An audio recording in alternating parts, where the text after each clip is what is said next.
Video நம்ம என்ன பார்க்க போறோம் அப்படின்னா, கண்டிப்பா துலா ராசிக்காரங்கிட்ட இந்த 5 விஷயங்கள் நீங்க எதிர்பார்க்கலாம். முதல் விஷயம், துலா ராசிக்காரங்க பார்க்கறதுக்கு ரொம்ப அட்ராக்டிவான பர்சன்ஸா இருப்பாங்க.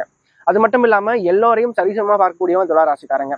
நடுநிலைவாதிகள் அப்படின்னு சொல்லலாம். சரிங்களா? இவங்க எல்லோரையும் தப்புனா தப்பு, நீ யாரா இருந்தாலும் சரி, அது தப்புனா தப்பு அப்படின்ற ஒரு மைண்ட் செட்ல இவங்க எல்லார்ட்டையும் பழகுவாங்க. ரெண்டாவது விஷயம் அப்படி பார்க்கும்போது, யாருன்னா ஒருத்தவங்கிட்ட உங்களுக்கு ஏதாவது உதவின்னு சொல்லிட்டு ஹெல்ப் கேட்க வராங்கன்னா, கண்டிப்பா ஓடி போய் உதவி செய்யக்கூடியவங்க இந்த துலா ராசிக்காரங்க. மூணாவது விஷயம் அப்படி பார்க்கும்போது, மத்தவங்களுக்கு அட்வைஸ் பண்றதுல இவங்க எட்டிக்காரங்க. இப்படி பண்ணு அப்படி பண்ணுன்னு சொல்லிட்டு கரெக்டா அட்வைஸ் பண்ணுவாங்க. அதுக்கேற்ற மாதிரி அவங்க நடந்தா கரெக்டா அது அந்த விஷயம் கரெக்டா அக்செப்ட் ஆயிடும், கரெக்டா சரியா போடும். ஆனா இவங்களுக்கு ஒரு பிரச்சனை வருது பாத்தீங்களா, அப்ப இவங்க தடுமாறுவாங்க வாழ்க்கையில. சரிங்களா? நாலாவது விஷயம் அப்படி பார்க்கும்போது, கால புருஷனுக்கு 8ஆம் இடமா ரிஷபம் வருது. அந்த வீட்டுக்கும் சுக்கிரன் தான் அதிபதி. சோ வாழ்க்கையில பிரச்சனை இவங்களை தேடி வரதை விட இவங்களாவே பிரச்சனையாவே மாட்டிப்பாங்க இந்த துலா ராசிக்காரங்க.